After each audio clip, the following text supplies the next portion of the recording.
Hola a todos. Les propongo realizar un breve recorrido para comprender los mecanismos fisiopatológicos involucrados en la enfermedad celíaca.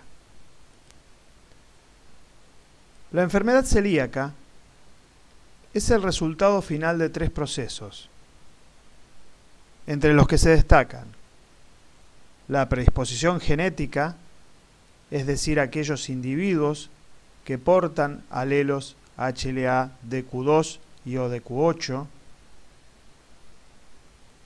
factores ambientales, en este caso el gluten, y por último una inflamación con base inmunológica. El gluten deriva del trigo, la avena, la cebada y el centeno. Está enriquecido en glutamina y prolina y es pobremente digerido en el tracto gastrointestinal superior humano. El término gluten se refiere a la proteína entera, componente del trigo, siendo la gliadina la fracción soluble en alcohol que contiene la mayoría de los componentes tóxicos del gluten. La gliadina es resistente a la degradación de proteasas gástricas, pancreáticas e intestinales del borde en cepillo, por lo que permanece en la luz del intestino. Probablemente durante infecciones intestinales o cuando se incrementa la permeabilidad intestinal, atraviesan la mucosa e interactúan con células presentadoras de antígeno de la lámina propia.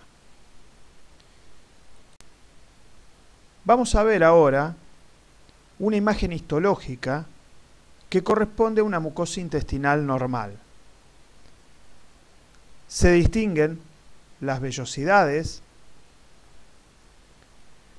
la capa de células epiteliales, es decir, los enterocitos que portan las microvellosidades, las criptas de Lieberkühn, la lámina propia. Suponiendo que esta figura representara al gluten, su digestión parcial da lugar a distintos péptidos de gliadina, tóxicos justamente para el individuo celíaco.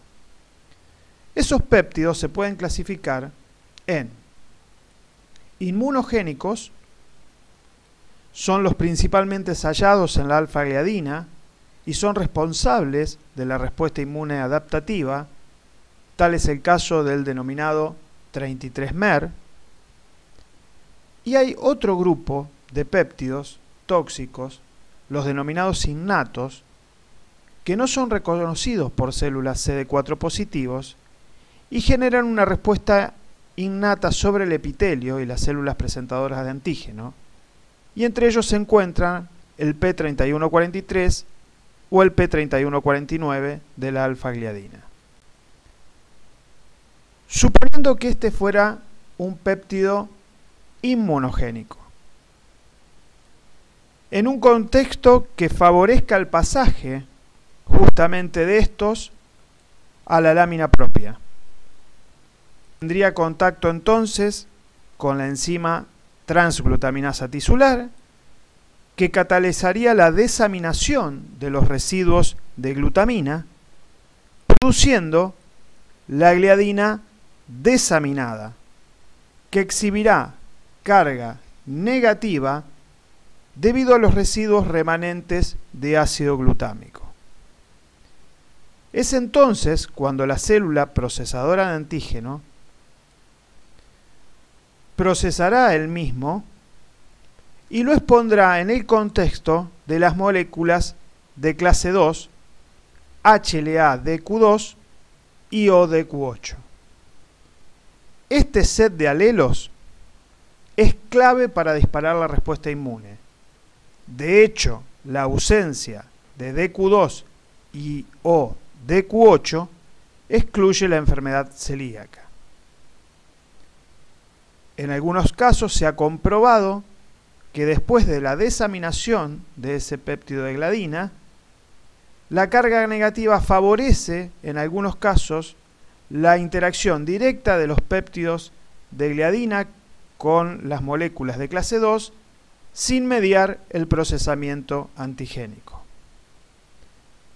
A partir de la presentación en este contexto, las células T colaboradoras reconocen el péptido antigénico, colaboran en la activación de los linfocitos B, la proliferación y la diferenciación a plasmocito, célula que se encargará de la producción de anticuerpos que ustedes detectan en general como marcadores serológicos de enfermedad celíaca, entre los que se encuentran la antigliadina nativa, la antigliadina desaminada, el anticuerpo antiendomicio y el anticuerpo antitransglutaminasa tisular. Por otra parte, las células T activadas liberan citocinas que participan en la activación de linfocitos que están incluidos en la mucosa intestinal, denominados linfocitos intraepiteliales. Debido a toda esta situación, los enterocitos producen y sobreexpresan interleuquina 15 y moléculas de clase 1 no clásicas, que son reconocidas por receptores NK de los linfocitos intraepiteliales activados, y así finalmente se produce la destrucción de los enterocitos.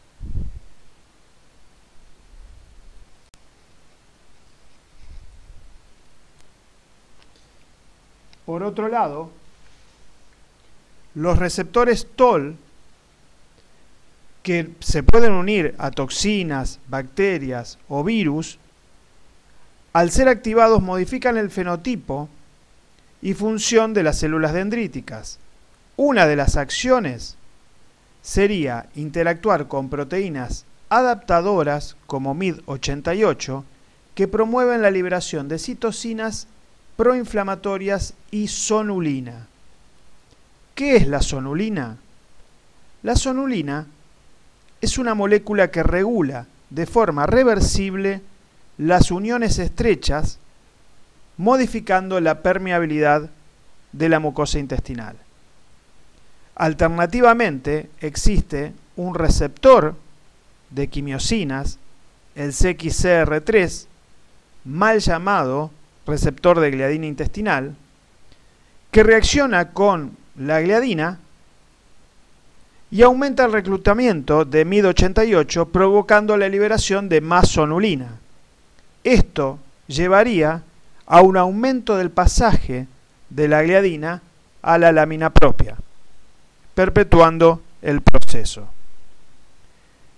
La inducción del estrés de las células epiteliales por el gluten provoca, como mencionábamos anteriormente, la expresión de interleuquina 15, la expresión de moléculas de clase 1 no clásicas como MICA y HLA-E y el aumento de receptores NK en los linfocitos intraepiteliales, que llevan a la destrucción enterocítica.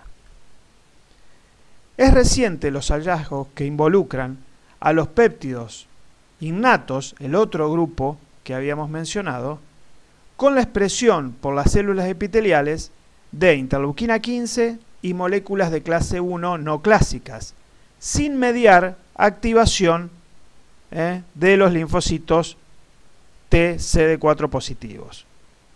Esto podría explicar algunos casos de pacientes que no cumplen con los criterios de enfermedad celíaca, sin genética de riesgo, con serología negativa, pero que mejoran al retirar el gluten de la dieta. Además, la inmunidad innata es responsable de la expresión de metaloproteinasas que remodelan la estructura de la lámina propia y, en resumen, la sumatoria de los efectos descriptos llevan a la atrofia de las vellosidades, el infiltrado linfocitario y la hiperplasia de las criptas, imagen característica, pero no patognomónica, de la enfermedad celíaca.